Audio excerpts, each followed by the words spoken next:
Massachusetts, very nice.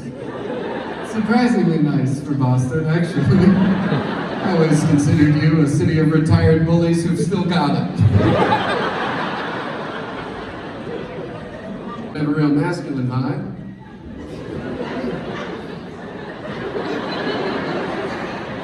Thank you. Retired bullies who've still got it. I know I don't have a masculine vibe. I would say on the sexuality spectrum I would be questioning. Yeah, because I'm attracted to women and people question that. To my face. When I tell people I'm straight, I feel like a 3-year-old holding up a picture I drew. Like, this is a horse. And everyone's like, sure, it's a horse. Super gay horse.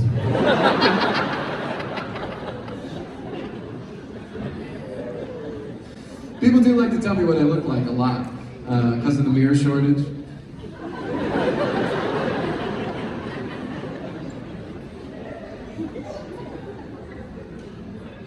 And I get this one all the time. People will be like, you know what? You look like you could be from right out of the 50s. Oh, because I'm a person.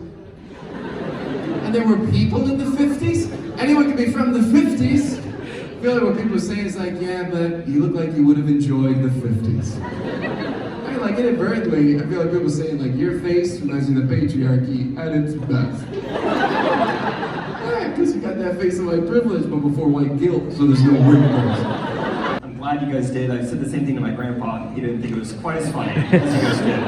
He doesn't really know what I do for a living, so that's nice. The second thing you need to know about me is this is actually my first time ever in Medford, Massachusetts. First time ever in Medford. Hey, let's go. It's very fun, very exciting, because growing up as a kid, you know, I always wanted to come here.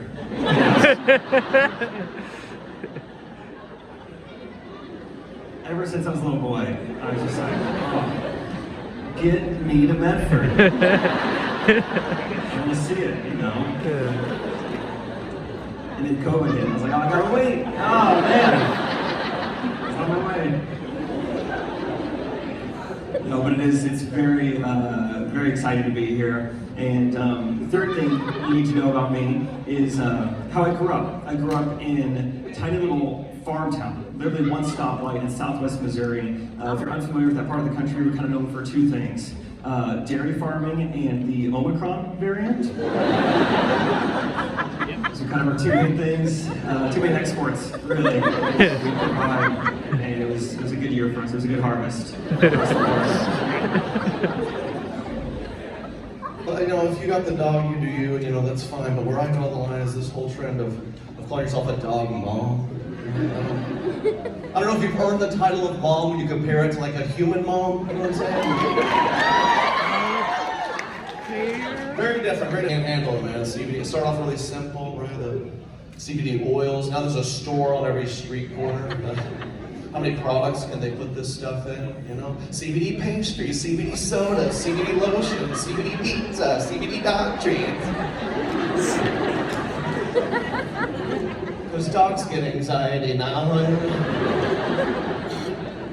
Sometimes fellas, I don't know what they really expect from us. Realistically, ladies, you know, she wants my assistance with things. I don't think she realized I really can't help her with, you know, we're in this house. She wants my help with like the decor of the house, you know. She's always saying, yeah, she's like, babe, I need your help. Okay, the whole house needs to have a theme. Hey, the drapes need to match the spatulas.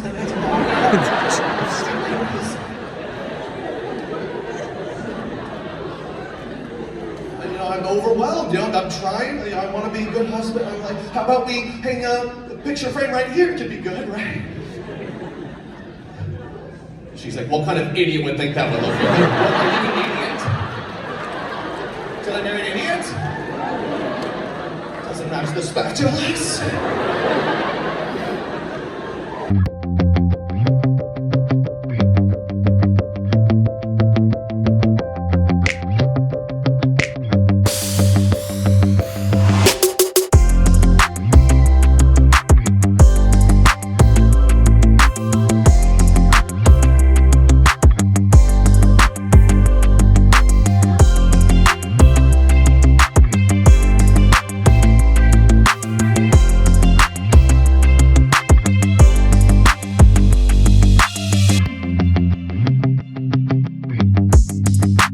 What's up, guys? Hope you're doing well.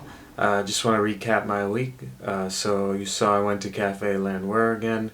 That's a good spot, good vibes. Went on a sunset cruise with the classic Harbor Line. Definitely recommend it. Great vibe. Great seeing the scenery of Boston, the sun setting. Would be a great like time really for any type of occasion, whether it's friends, a more intimate date, family. It's just a good chill time. Really loved it. Went to Fanueil Hall after. I was surprised that the restaurants there mostly closed by 8 p.m. But yeah, that's the way it is. And we went to the sugar store, as I showed. Impressed with the creativity of the candies there. Saturday, went for a walk. Walks in nature are really underrated. Definitely recommend them. Just to be immersed in nature and just to get away. Really good. That night, went to Trey Kennedy's comedy show with my friend Kyle. That was funny because the last comedy show went to was Hassan Minaj, also with Kyle, and it was just funny comparing the audiences. Like that audience had a lot more brown folk, and then this audience was like mostly all like white women over the age of 40. So it was just funny seeing just the audience difference. I love that the comedians, from the openers to Trey, were all interactive. Shout out to the guy John who works in software, and Annie who recently just had a baby and did a gender reveal party. I think it was Trey who made fun of both people. Yeah, I mean, it's cool to see the styles of comedy. I think Lucas is a little bit more like quieter and awkward vibe. Trey is more of like a, mimicking and skits, and he did some singing. And then Jake is kind of like the in-between, loves to talk about his identity and where he's from and things like that. And it's just cool to see the observations they make. Like Trey doesn't really like the term dog moms, and he gave a lot of valid reasonings for it. And he also talked about, the tough men mentality going away, just like in his lifetime, which was cool. Went to Devon's birthday party. I forgot to vlog it, but it was a great time. It's always cool when you're like having a good time and you just stay at the apartment of the place all night. You don't even, obviously you go into it thinking you're gonna go out, but we were having so much fun. We just stayed at his apartment that night. And Sunday went on a walk around the Esplanade with Asia. Really good to catch up with her. And then also had Pat's Memorial. It was interesting. This is the third year doing it. It was a stark difference. I think first and second really were in that grief stage, and this third year it really was more about, obviously the grief is still there. It's just more about opening up about mental health, suicide, creating more dialogue about it.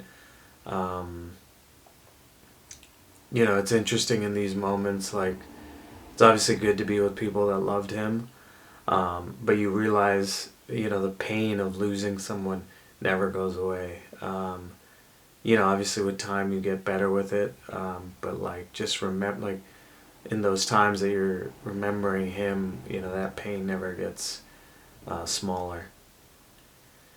And some thoughts from the week.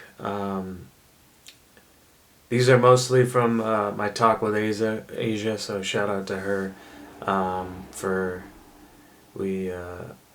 we're both talking about these things. But you know, one is don't doubt your self-worth. You know, whether it's professionally in a job or personally in a relationship or you know, a friendship even. Realize your worth and don't necessarily, like, obviously being humble is great, but don't undervalue yourself.